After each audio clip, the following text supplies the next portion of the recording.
Messieurs, dames, chers passionnés d'élevage, bonsoir, j'espère que vous allez bien. Alors, nous sommes à Joy Farm, la ferme qui vous accompagne dans l'élaboration de vos projets d'élevage, aussi bien en aviculture, en aquaculture, en cuniculture et tout autre. Je suis là pour vous présenter l'impact d'un aliment porcelet de premier âge inadapté. Tout d'abord, ce que vous devriez savoir, c'est qu'un porcelet de premier âge, c'est un porcelet serré à partir de 45 jours d'âge. Qu'est-ce que c'est qu'un aliment porcelet de premier âge?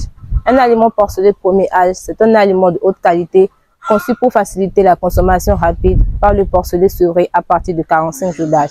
Ici à Joy Farm, nous utilisons une mixture de granulés ou de farine telle que de la drèche, de tourteau de palmis, de son de maïs et tout autre, etc., etc.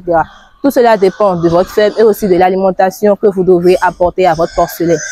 Nous sommes alors dans la porcherie de Joy Farm.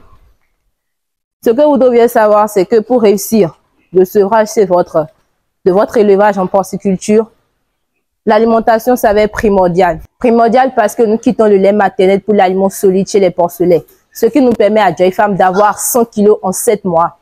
Alors, vous devriez savoir qu'au sevrage, l'organisme des porcelets sont encore peu développés, c'est-à-dire qu'elles n'ont pas encore atteint le stade de maturation physiologique terminale. Vous devez aussi savoir que les activités enzymatiques qui se mettent au niveau de ces différents organes ne sont pas aussi importantes, c'est-à-dire qu'elles sont faibles. Je m'explique. Les enzymes qui permettront la dégradation de ces aliments-là ne sont pas encore mises en place dans leur totalité. Aussi, le stress lié au sevrage peut entraîner une baisse de consommation chez les porcelets, ce qui est appelé anorexie post-sevrage. Pour faciliter donc la transition d'un aliment post-sevrage, vous devriez savoir que cet aliment doit comporter un certain nombre de propriétés. En premier lieu, l'aliment doit être appétant. Elle doit être voulue, désirée par le porcelet pour faciliter sa digestion. En deuxième lieu, l'aliment doit être digestible. Elle doit permettre au porcelet de digérer facilement l'aliment que vous lui donnez afin de faciliter sa croissance. En troisième lieu, l'aliment que vous donnez au porcelet doit leur permettre l'installation d'un système immunitaire et aussi la diversification de leur microbiote. C'est-à-dire que un microbiote, tout d'abord, c'est un ensemble de micro-organismes qui permet à l'organisme du porcelet de pouvoir résister face aux maladies et d'être immunisé contre toute agression, invasion et infection microbienne.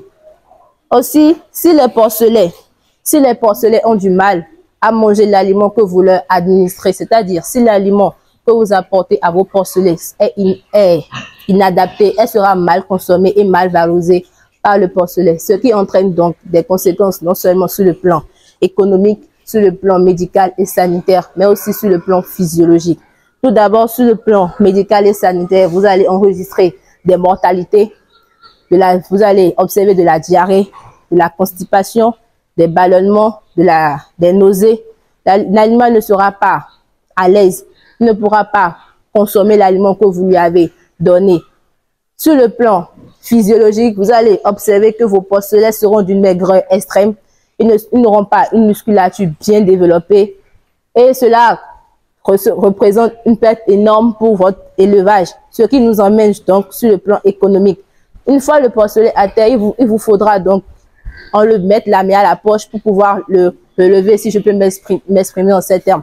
C'est-à-dire que si le porcelet est malade, il vous faudra des traitements. Or, les traitements sont très coûteux et cela ne vous permet pas d'avoir une bonne rentabilité si vous mettez à chaque fois la main à la poche pour pouvoir traiter vos porcelets. D'où la nécessité, dès le début, d'administrer, de donner à vos porcelets un aliment adapté à leur croissance, ce qui pourra leur permettre d'être en bon point du sevrage jusqu'à la fin de leur cycle de production et aussi vous permettra donc d'avoir de bons reproducteurs pour les femelles gestantes à venir. Merci d'avoir suivi cette vidéo. Alors, chers amis, pour toutes vos préoccupations, venez à Joy Farm et aussi pour vos formations en élevage, en cuniculture, en porciculture. Nous sommes disposés à vous écouter et à vous accueillir à bras ouverts.